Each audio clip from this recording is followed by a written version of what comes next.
and stars fall on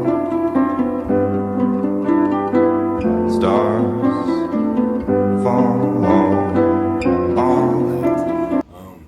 This is part 2, I believe. I already did part 1. I told you I was going to break it down into parts. I believe this is where I left off. If not, bear with me, it's okay. But we're going to go ahead and start it from right here. Or maybe I'll rewind it a little bit. But yeah, we're going to go ahead. We're going to go ahead and start it from right there. And I drove away. And I have to confess, my life was changed. It rolled on from there. There were some very difficult days. Actually, the next year was rather difficult with regard to the car. 1, a journalist should not accept a gift. 2, I was totally eclipsed as a newsman by the fellow who got the Cadillac from Elvis. Right. It became an emotional burden. Just to show you how much people would attract to anything Elvis touched or was around. I mean, here was a car that belonged to me. He paid for it, but it was my car. It wasn't his car, it was mine. People want me to sign their baby's leg, their wife's back, with marking pens. You know, I was asking these people, It ain't that why do you want this? Is, and their answer was, this is the closest that we could ever get to anybody that was that close to Elvis. It was an exciting time, and I I think I had a pretty exciting career as a policeman. I made, thousands of arrests and drug busts myself. But nobody remembers me for that. Oh, you're the guy that Elvis gave a car to. And so that's been the story of my life since, 1976, and it still, goes to this day.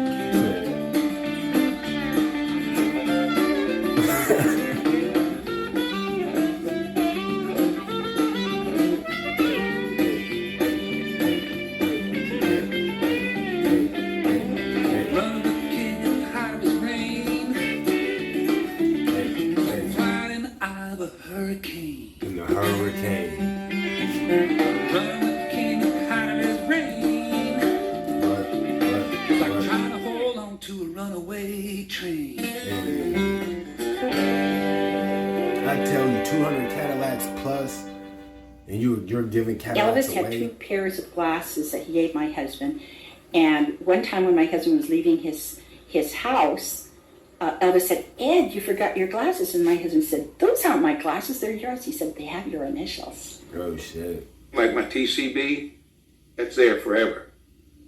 Taking care of business, lightning fast. It was the first one, because I happened to be with him when we picked him up down there at the jewelry store in Beverly Hills. And he put it on my neck there in the shop, in their store. And he put one on himself. He had like a dozen, I think it was, that were made up. He was really thinking about just us guys that were with him at the time and our wives. And then he would give them away to celebrities. They would remark about it. And he tried to take mine one time, and I wouldn't let him have it. He wanted to give it to some celebrity. I don't know who it was.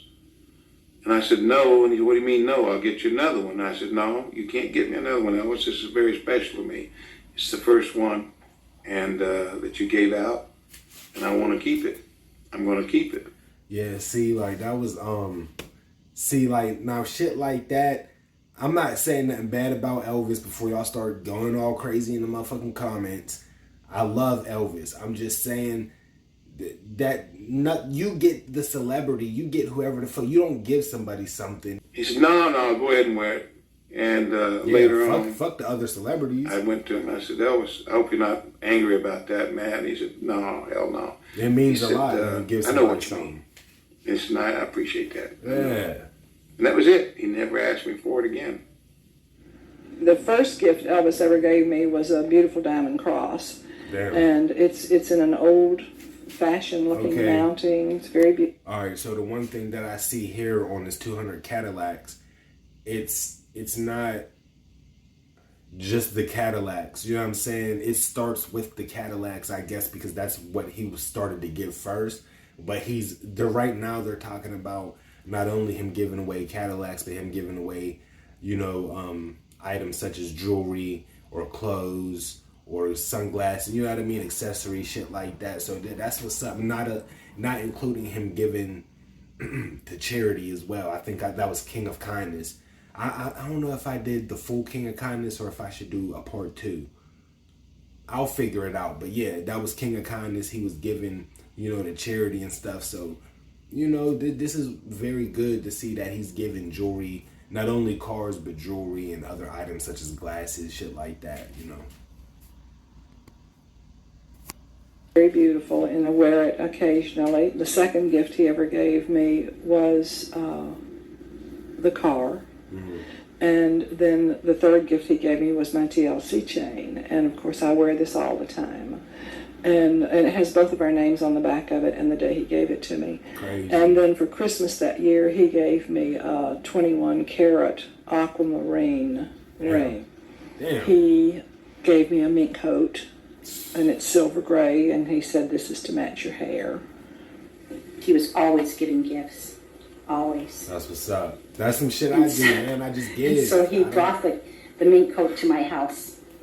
And I was very, very surprised. He just stood and grinned as I opened the box. But I found out from my husband that Elvis had bought this for me because he had bought my husband the Cadillac, and he didn't want me to feel that I wouldn't have a gift as appropriate as my husband's. Right. Got a mink When I coat, first saw him, he was looking in the window of the store down on Beale Street. I invited him into the store.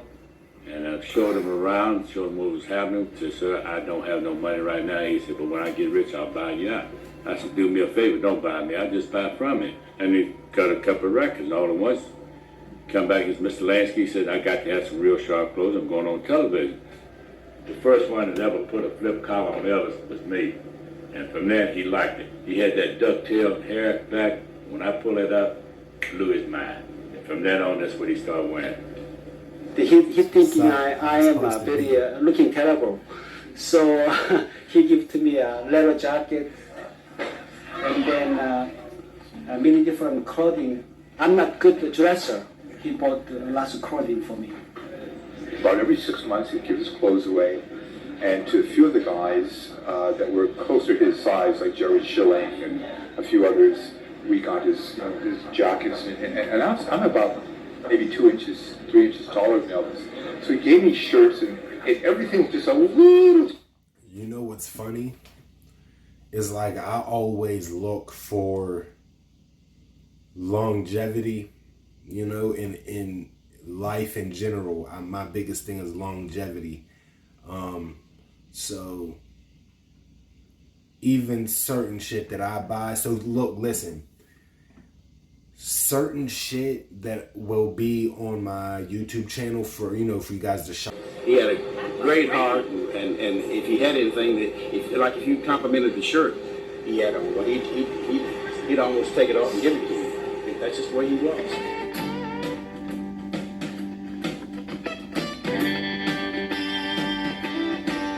He look sharp right there.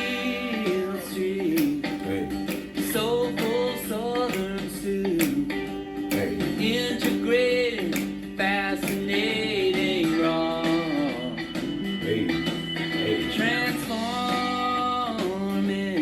Transforming. Bollywood became into a music man like no one ever saw. With all of the music and in the rhythm when it sang, and in the lessons learned.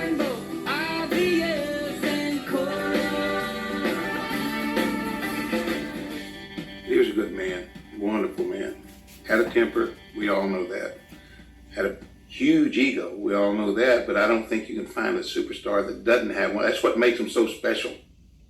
Like, I never heard him say in a situation that was serious, I'm wrong, I apologize, I'm wrong. He would get around it. In other words, he just couldn't do it. He would make up it in other ways, just in words or in some other sort of deed or something. Say something to you to let you know that what happened yesterday or the day before, it's over and it's done and it's gone and I didn't mean to do it. He may not say I'm sorry because he found that very hard to do. But he would let you know that he was sorry in some manner. He'd either give you jewelry or, you know, a That's what I'm saying. Like, with me,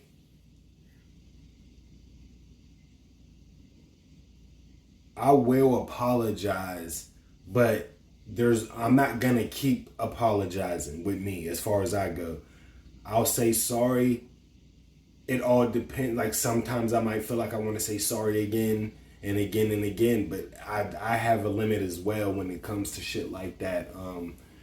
I would rather think to myself like, damn, that was wrong, or damn, I shouldn't have said that, or you know what I mean, or damn, maybe I upset that person or whatever. And then I would rather do, like, actions speak louder than words, so I would just show that I'm sorry, you know, whether it's buying lunch or, you know, anything like that I can do to, you know, ease the pain or ease whatever happened, you know. So yeah. a bonus, but in his way, that was an apology. Well, there had been a misunderstanding, and so I'm standing there, the only female left on the stage, and he walks over to me and takes off a ring, tries to put it, and puts it on my finger, and I'm trying to get it back, and we're tussling, we're holding up the show. Finally, I decide the only way that he's going to go ahead and get the show over with is for me to take the ring. So I run off, we get in our cars, we get to Elvis's plane, we get on the plane, and I'm sitting across from Elvis on the Lisa Marie, and I take off the ring, and I say to him, I want you to have this back because I stayed on stage because that's my job, and I like the way this looks on you. And Elvis didn't take kindly to somebody giving back a gift. And he was kind of hurt that I wouldn't accept it. But he took it. And the next night, he threw it in the audience. As the ring was in midair, before it even came down, before he even saw who got the ring, he turned and walked off stage. Afterwards, I remember Joe Esposito said to Elvis, "What the hell are you doing? That's like a $30,000 diamond ring. Hey.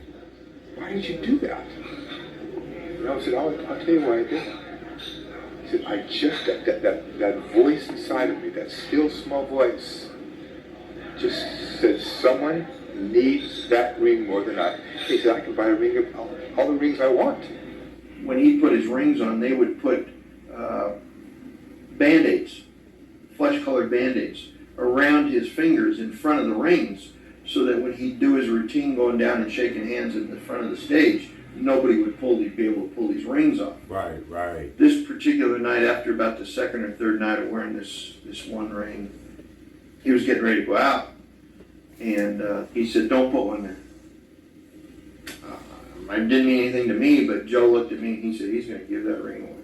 Probably, yeah. The concert went on, and we were all standing backstage or behind the speakers where we would stand, and he'd do his routine where he'd go down to the audience or go down to the edge of the stage and give his scarves away, and he'd start shaking hands. There was a little girl sitting down there in a wheelchair, sitting real close to the front of the stage, and he took this ring off and put it in her hand, closed her hand. His security guys went over to the little girl's mother and told her he just gave her a really expensive ring. It was an opal, a huge, maybe 4, 5, 6 carat opal. And around it, it had either half or 3/4 diamonds all the way around it. Damn. I mean, this thing was, the center stone was huge. So it was a huge ring. I mean, it was a stage person's ring.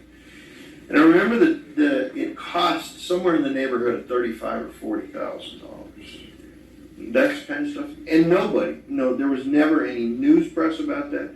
There was never any publicity about that. Damn. He didn't do it for that. I mean, he got a big thrill out of giving this little girl in a wheelchair this ring, and that's the kind of stuff he did. It was after he got out of the Army, and we come in to record one. Alright, fam, we're going to go ahead and stop this video right here. This was part 2 of 200 Cadillacs, Elvis Presley. I think I could get maybe 4 parts out of this. So part 3 and part 4 are definitely on the way.